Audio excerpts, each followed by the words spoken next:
अस्सलाम वालेकुम जी। आप अब इस वीडियो में हम कन्वोल्यूशन और कोरिलेशन को अप्लाई करके देखेंगे विद एन फिल्टर। एक एवरेजिंग फिल्टर हम डिज़ाइन करेंगे। उस एवरेजिंग फिल्टर को हम इस इमेज जो हमारा कोई भी एक इमेज है, जो मैंने एक अभी इमेज लिया हुआ है, इस इनपुट इमेज के साथ हम इसको कन्वोल्यूशन और कोरिलेशन को परफॉर्म करके हम देखेंगे, ताकि आपको ये क्लियर हो जाए कि दोनों के दरमियान में डिफरेंस कैसे है और दोनों का वर्किंग मैकेनिज्म कैसे है। दोनों बेसिकली काम इसी तरह करते हैं। फिल्टर को जब हम मल्टीप्लाई करते हैं अपने इमेज के साथ, तो दोनों बेसिकली कर क्या रहे हैं, सम ऑफ प्रोडक्ट होता है जिसको हम एवरेज लेकर जो भी सम ऑफ प्रोडक्ट है उसको हम ओरिजिन के ऊपर रिप्लेस करते हैं। बेसिकली एवरेजिंग होता है। अब हमने अभी इससे पिछली वीडियो में मैंने आपको एवरेजिंग फिल्टर बताया था कि फिल्टर कैसे डिज़ाइन होता है, और एवरेजिंग फिल्टर के लिए हम कोफिशिएंट क्यों हम उसको इक्वल्स टू 1 रखते हैं कि हमारा कोफिशिएंट इसलिए मल्टीप्लाई क्यों करवाते हैं कि हमारा सम जो है वो इक्वल्स टू 1 आ जाए। ठीक है, वो बेसिकली वजह यही थी कि हम जो हमारी इंटेंसिटीज हैं हम उनको कांस्टेंट रखना चाहते हैं। अब फॉर इंस्टेंस ये हमारे पास जो गिवन इमेज है, ये हमारा गिवन इमेज है। ठीक है, अब मैं इस इमेज के ऊपर कोई एक फिल्टर डिज़ाइन करता हूँ और इस फिल्टर को मैं मल्टीप्लाई कराता हूँ। अब लेट्स से मैं एक एवरेजिंग फिल्टर डिज़ाइन कर रहा हूँ जिसके अंदर सारी की सारी वैल्यूज़ 1 1 1 1 1 और 1 है। ठीक है, अब ये 1 1 1 है, ये हमने एक फ़िल्टर डिज़ाइन कर लिया। और अब इस एवरेजिंग फ़िल्टर का जो हमने कोफिशिएंट की जो हमने कहा था, जिसको हम बेसिकली क्या कहते हैं, नॉर्मलाइजेशन क्यों करते हैं, इसी वजह से करते हैं कि हमारी जो इंटेंसिटीज़ है वो कांस्टेंट है। तो इसको हम किसी एक कोफिशिएंट से मल्टीप्लाई करें। वो कोफिशिएंट क्या होगा, वो इसका टोटल सम होगा। अगर आप 1 1 1 सबको आपस में ऐड करेंगे तो सम 9 आएगा। 9 डिवाइडेड बाई 9 तो ये इक्वल्स टू 1 आ जाएगा। अब लेट्स से अगर मैं इसको यहाँ पे बढ़ाना चाहता हूँ और मैं यहाँ पे कहता हूँ कि ये जो मेरा है इधर यहाँ पे 3 है, तो अब ये क्या होगा, 1 2 3 4 5 6 7 8 8 प्लस 3, तो डेट वुड बी 11। ठीक है, तो ये 11 हो जाएगा। तो अब मेरा जो कोफिशिएंट होगा वो यहाँ पे कोफिशिएंट मेरा क्या बनेगा, 11 बनेगा।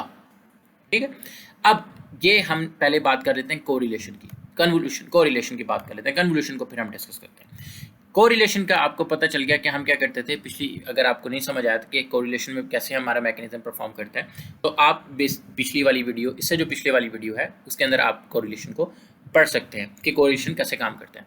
अब फिल्टर ये हमने डिज़ाइन कर लिया, ये हमारा फिल्टर था। अब हमने कोरिलेशन परफॉर्म करनी है। अब सबसे पहले हमने देखना है कि हमारे जो फिल्टर का जो ओरिजिन है वो कहाँ पे जाके पूरे का पूरा सेट होता है। अगर हम इस पहले पिक्सल की बात करेंगे तो इस पिक्सल के ऊपर हमारा ओरिजिन जो है वो सेट नहीं हो रहा। तो हमारा जो पहला पिक्सल सेट हो रहा है वो किस वेसिनिटी के ऊपर हो रहा है, इस वाली विंडो के ऊपर हमारा पूरे का पूरा सेट हो रहा है। इसी तरह इस पिक्सल के ऊपर होगा, इस पिक्सल के ऊपर होगा, और ये अगर हम वेसिनिटी देखें तो हमारे पास ये वाली जो वेसिनिटी होगी इसके ऊपर ऊपर हमारा फिल्टर, इतने पिक्सल्स के ऊपर हमारा फिल्टर जो है वो पूरे का पूरा एडजस्ट होगा। अगर हमें बाउंड्री पिक्सल्स को डील करना है तो उसके लिए हमें क्या ऐड करना पड़ेगा, पैडिंग ऐड करना पड़ेगा। पैडिंग के लिए आप मेरी नेक्स्ट वीडियो देख सकते हैं, उसके अंदर हमने इमेज पैडिंग को बड़े अच्छे तरीके से डिस्कस किया हुआ है कि इमेज पैडिंग हम क्यों ऐड करते हैं। अब मैं इस एवरेजिंग फिल्टर को मल्टीप्लाई करवाता हूँ अपने इस इमेज के साथ। अभी मैंने आपको बताया कोरिलेशन कैसे काम करेगा, बेसिकली सम ऑफ प्रोडक्ट। तो अब ये 1 मल्टीप्लाई बाय यहाँ पे हमारा ओरिजिन फिट होगा, तो जो मेरे पास जो वैल्यूज़ होंगी जिनके साथ मल्टीप्लाई होगा वो कौन कौन सी वैल्यूज़ होंगी, 1 2 3 1 2 3 4 5 6, मेरे पास ये वैल्यूज़ होंगी जिनके साथ मेरा ये फिल्टर अप्लाई होगा, मल्टीप्लाई होगा। अब मैं इसको फिल्टर को यहाँ पे मल्टीप्लाई करता हूँ तो हर जगह पे 1 1 है, तो बेसिकली 1 ही आ रहा है। यहाँ पे 3 6 मल्टीप्लाई बाय 3 18 18, और ये बाकी सबका मैं सम कर लूँगा, तो जो भी मेरे पास आंसर आएगा मैं उसको डिवाइडेड बाय 11 कर दूंगा। अब जैसे कि 1 plus 2 plus 3 plus 1 plus 2 plus 3 plus 4 plus 5 plus 6 multiply by 3 that would be 18, और ये जो भी आएगा सम, इसको मैंने डिवाइड किससे करना है, जो मेरा कोफिशिएंट था वो कोफिशिएंट क्या था, 11। तो मैं एवरेजिंग फिल्टर है तो मैं इसको 11 से डिवाइड कर दूंगा, डिवाइडेड बाय 11। तो जो भी मेरा आंसर आएगा, 1 plus 2 3 3 plus 3 6 6 plus 3 9 9 plus 3 12 12 plus 4 16 16 plus 5 21 21 plus 18 21 और 18 अगर हम ऐड कर दें तो ये हमारा आंसर जो है 39 हो जाएगा। तो 39 डिवाइडेड बाई 11, तो जो भी मेरा आंसर आएगा तो मैं उसको यहाँ पे लिख लेता हूँ, 39 डिवाइडेड बाई 11।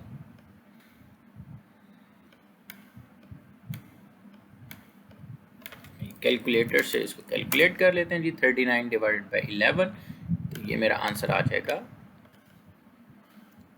3.54।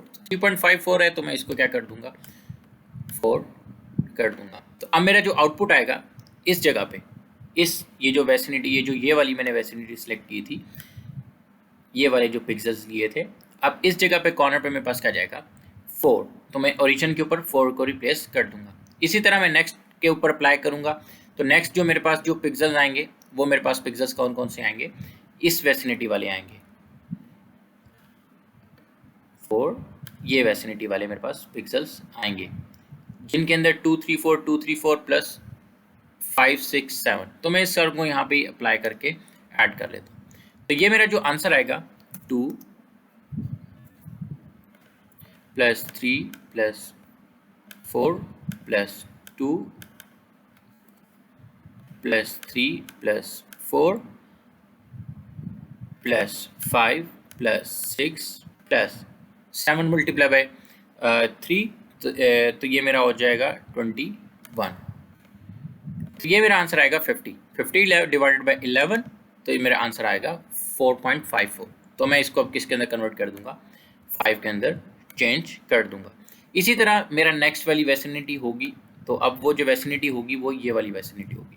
अब मैं इस वेसिनिटी को जब आपस में मल्टीप्लाई करूंगा और कोरिलेशन जब इसके ऊपर परफॉर्म करूंगा, तो ये मेरा आंसर आएगा जी 3 plus 4 plus 5 plus 3 plus 4 plus 5 plus 6 plus 7 plus 8 और मल्टीप्लाई बाय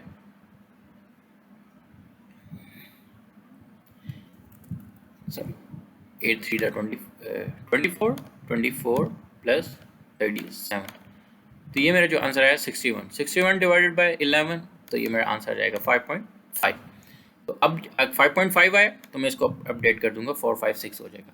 अब जो वेसिनिटी मेरे पास अब जो सिलेक्ट होगी वो ये वाले मेरे पास पिक्सल सिलेक्ट होंगे। अब इन पिक्सल में 1 2 3 प्लस 4 5 6 प्लस 1 2 3, अब मैं इनको आपस में कर लेता हूँ।